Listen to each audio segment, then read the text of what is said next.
Hello नमस्कार good morning. मैं कुणाल, आप देख रहे हो न्यूज़ बिहार। वक्त हो चला है बिहार की खबरों को जानने का। चलिए जानते हैं आज की महत्वपूर्ण तमाम बड़ी खबरों को।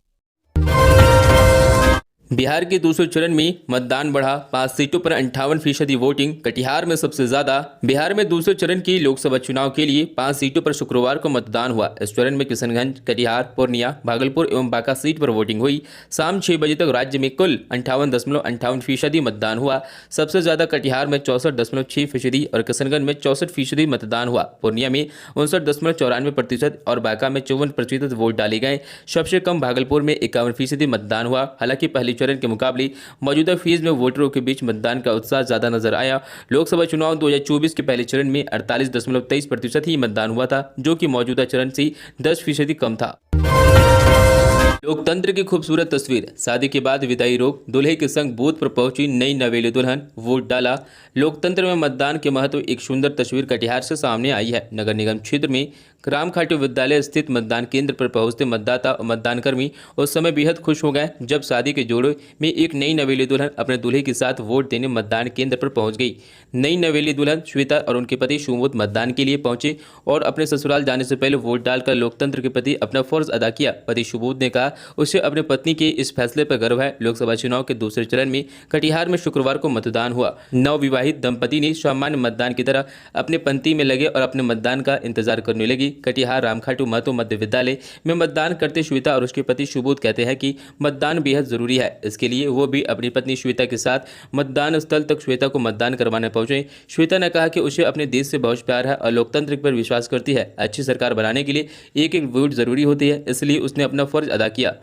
खबरों में आगे बढ़ने से पहले आपसे छोटा सा रिक्वेस्ट है, चैनल को सब्सक्राइब नहीं किए हैं तो चैनल को सब्सक्राइब करके बेल आइकन प्रेस कर दीजिए ताकि खबरों का अपडेट आपको सही समय पर मिलता रहे। चलिए बढ़ते हैं हम अपनी खबरों की तरफ। बिहार में गर्मी का कहर, पटना में तापमान तोड़ रहा रिकॉर्ड। बिहार में हर बदलते दिन के साथ गर्मी की तापमान भी बढ़ती जा रही है। अप्रैल का महीना अभी खत्म भी नहीं हुआ है और गर्मी बिहार में अपना कहर बरसा रही है। आगे आने वाले दिनों में भी इससे राहत मिलती दिखाई नहीं दे रही है। राजधानी पटना में तो गर्मी सारे रिकॉर्ड तोड़ ही जा रही है। दिन में तेज लू के चलने की वजह से लोगों को बीमार होने की खबर भी सामने आ रही है। कई स्थानों पर प्रति हवा की गति 20 से 30 किलोमीटर प्रति घंटे व झोंकी के साथ 40 किलोमीटर प्रति घंटे की रहने की संभावना है। मौसम विभाग ने लोगों से अपील की है तेज धूप के अंदर घर से ना निकले और गर्मी से बचे। कांग्रेस आरजेडी पाप के लिए माफी मांगे। अररिया में गरजे पीएम मोदी, बोले सुप्रीम कोर्ट ने इन्हें तमाचा मारा।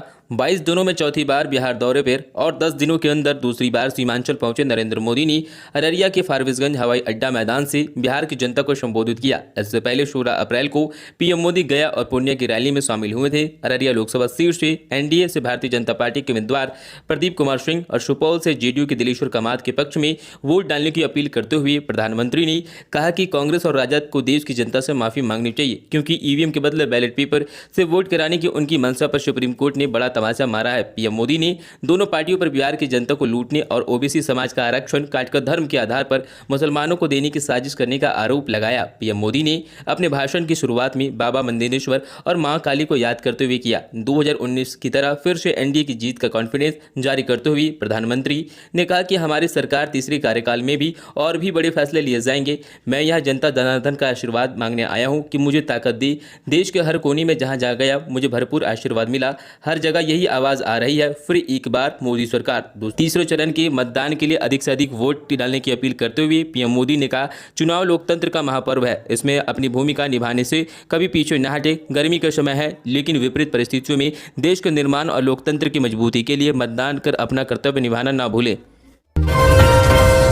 पटना और दरभंगा के बाद गोपालगंज में आग ने बरपाया कहर, 100 से अधिक घर जले। बिहार में गर्मी बढ़ने के साथ ही गैस सिलेंडर ब्लास्ट करने की घटनाएं बढ़ गई है। राजधानी पटना और दरभंगा के बाद गोपालगंज में सिलेंडर ब्लास्ट की घटना सामने आई है। सिलेंडर ब्लास्ट की वजह से 100 से अधिक घर जल गए हैं। घटना कटैया प्रखंड के धरहरा मिला व ओलवेछिया गांव के शुक्रवार की दोपहर की है। सिलेंडर ब्लास्ट होने से आग का कहर इस कदर टूट पड़ा कि पल भर में सैकड़ों परिवारों का अरमान खाक हो गए। भीषण अगलगी की घटना से 100 से अधिक घर जलकर राख हो गए। आग बुझाने के दौरान एक व्यक्ति झुलस गया। लगभग आधा दर्जन बाइक, 25 बकरियां से 10 मुर्गी भी जल गई। झुलसे हुए युवक तुरंत अस्पताल पहुंचाया गया। पूरे गांव में अफरा तफरी मच गई। कई गांवों से हजारों की संख्या में लोग घटनास्थल पर पहुंच गए। इस घटना में करीब 1 करोड़ से अधिक की क्षति का अनुमान लगाया जा रहा है। अगलगी के कारणों का पता नहीं चल सका है। प्रत्यक्षदर्शियों ने बताया कि शुक्रवार की दोपहर काफी तेज हवा चल रही थी। इस बीच धरहरा मेला गांव के चौवर में अचानक आग लग गई। तभी लोग कुछ समझ पाते तब तक आग ने विकराल रूप ले लिया। कुछ ही देर में आग की लपटों ने आसमान में छूने लगी और दरहला मेला गांव के दलित बस्ती में आग फैल गई। घरों में रखे हुए सिलेंडर एक एक करके ब्लास्ट करने लगे। लोग जान बचाने के लिए इधर उधर भागने लगे। बूथ पर सिर्फ 8 वोट गिरी। भागलपुर में कहीं ईवीएम खराब तो कहीं मतदान का बहिष्कार। बिहार की भागलपुर लोकसभा सीट पर चुनाव के लिए शुक्रवार को मतदान शुरू हुआ। इस बीच 3 प्रखंडों में गोराडीह, सुल्तानगंज, कहलगांव व बिहुरपुर प्रखंड में अलग अलग मतदान केंद्रों पर लोगों ने मूलभूत सुविधाओं के अभाव में वोट बहिष्कार किया। इस दौरान बूथों पर पोलिंग पार्टियों ने 1.5 से 2 घंटे तक बैठना रहना पड़ा। एक बूथ पर तो 5 घंटे में सिर्फ 8 वोट पड़े। ग्रामीण जिला निर्वाचन पदाधिकारी सह जिलाधिकारी के मौके पर बुलाने की मांग पर अड़े रहे, जबकि जगदीशपुर के कोल नारायणपुर की बूथ संख्या 225 पर ईवीएम खराब रहने के कारण करीब 1 घंटा देरी से मतदान शुरू हो सका, जबकि सैकड़ों मतदान केंद्रों पर शामियाना नहीं रहने के कारण मतदाताओं को कड़ी धूप में घंटों में लाइन में लगे रहने में विवश होना पड़ा। जानकारी के अनुसार बिहुपुर प्रखंड के गोविंदपुर मुशारी बूथ संख्या 99 और 100 पर सड़क और पेयजल की सुविधा को लेकर मतदाताओं ने वोट बहिष्कार किया। अलग अलग क्षेत्रों में ग्रामीणों ने मूलभूत सुविधाओं को लेकर वोट बहिष्कार किया। लोकसभा चुनाव के मतदान में हो रही है गड़बड़ी, अपना फोन उठाएं और तुरंत करें शिकायत। जाने पूरी प्रक्रिया। लोकसभा चुनाव 2024 के लिए मतदान हो रहे हैं। आप मतदाता हैं और आपके बूथ या क्षेत्र में कोई गड़बड़ी हो रही है तो इसकी शिकायत सीधे चुनाव आयोग से कर सकते हैं। इसके लिए आपको किसी कार्यालय या अधिकारी के पास जाने की जरूरत नहीं है। निर्वाचन आयोग ने ऑनलाइन आचार संहिता उल्लंघन और मतदान में गड़बड़ी की शिकायत की सुविधा वोटरों को दी हुई है। इसके लिए सी विजिल प्लेटफॉर्म बनाया गया है। मतदाता सीधे अपने स्मार्टफोन पर सी विजिल ऐप डाउनलोड करके कुछ ही पलों में गड़बड़ी की शिकायत कर सकते हैं। मीसा भारती और रोहिणी आचार्य की जीत के लिए लालू यादव और राबड़ी देवी ने करवाई सत्यनारायण कथा। राष्ट्रीय जनता दल के अध्यक्ष और पूर्व मुख्यमंत्री लालू यादव और उनकी पूर्व सीएम पत्नी राबड़ी देवी के सरकारी आवास में शुक्रवार को भगवान सत्यनारायण कथा का आयोजन हुआ। राबड़ी ने कहा कि शुभ कार्य से पहले कथा का आयोजन होता है। कथा में आयोजन पाटलिपुत्र में मीसा भारती और सारण से रोहिणी आचार्य की जीत का कामना करते हुए किया गया। मीसा लगातार 2 चुनाव हारी है, जबकि रोहिणी का यह पहला चुनाव है। पाटलिपुत्र लोकसभा सीट पर अब तक 3 बार चुनाव हुए। पहले लालू फिर उनकी बेटी मीसा भारती को 2 बार हार का सामना का मुंह देखना पड़ा। पाटलिपुत्र लोकसभा सीट पर अब तक 3 बार चुनाव हुए। पहले लालू फिर उनकी बेटी मीसा भारती को 2 बार हार का मुंह देखना पड़ा। सारण में पहला चुनाव लालू जीते थे, लेकिन फिर राबड़ी और बाद में समधी चंद्रिका राय को राजू प्रताप रूडी ने लगातार 2 चुनावों में हराया है। सारण में 5वें चरण में 20 मई और पाटलिपुत्र के 7वें चरण में 1 जून को मतदान होना है। सारण में बच्चों से भरी स्कूल वैन में लगी आग। आधा दर्जन से ज्यादा बच्चे झुलसे, वैन जलकर राख। सारण में एक स्कूल वैन में अचानक आग लगने से वैन में सवार 8 बच्चे गंभीर रूप से घायल हो गए। वैन बुरी तरह से क्षतिग्रस्त हो गई। घटना शुक्रवार की दोपहर NH 331 पर बनियापुर थाना क्षेत्र की दगीबाड़ी मोड़ के पास की बताई जा रही है। स्थानीय लोगों ने आनंद फानन में कार का शीशा तोड़कर बच्चे को बाहर निकाला, जिसके बाद तुरंत सभी बच्चों को इलाज के लिए रेफरल अस्पताल बनियापुर लाया गया, जहाँ ड्यूटी पर मौजूद प्रभारी चिकित्सा पदाधिकारी एवं जाफरी ने तुरंत इलाज शुरू कर दिया। सभी घायल बच्चों के लिए पूरी व्यवस्था की। चिकित्सा पदाधिकारी ने बताया कि 8 बच्चों के हाथ, पैर सहित अन्य अंग झुलस गए थे, जिनका प्राथमिक उपचार करने के बाद 6 बच्चों को बेहतर इलाज के लिए सदर अस्पताल छपरा रेफर कर दिया गया, जहां सभी घायल बच्चों का इलाज जारी है। बिहार की सभी सीटों पर महागठबंधन की होगी जीत। पूर्व सीएम राबड़ी देवी का बड़ा बयान।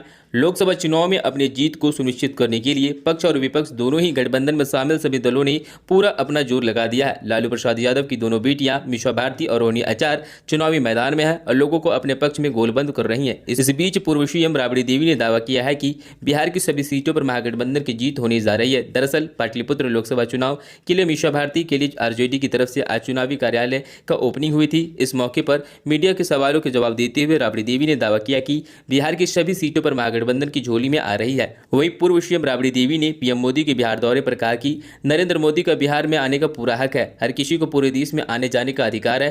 किसी को कहीं आने जाने से कोई भी नहीं रोक सकता। बीजेपी के 400 पार का दावा करने पर राबड़ी देवी ने कहा कि देश और बिहार की जनता सब कुछ देख रही है, चीजों को समझ रही है, वही फैसला लेगी। उन्होंने अपनी दोनों बेटियां मीसा भारती, रोहिणी आचार्य को चुनावी मैदान में उतरने पर कहा कि रोहिणी और मीसा भारती के क्षेत्र की जनता का भरपूर समर्थन मिल रहा है। पाटलिपुत्र संसदीय क्षेत्र की जनता मीसा भारती और सारण की जनता रोहिणी आचार्य को अपना पूरा समर्थन दे रही है।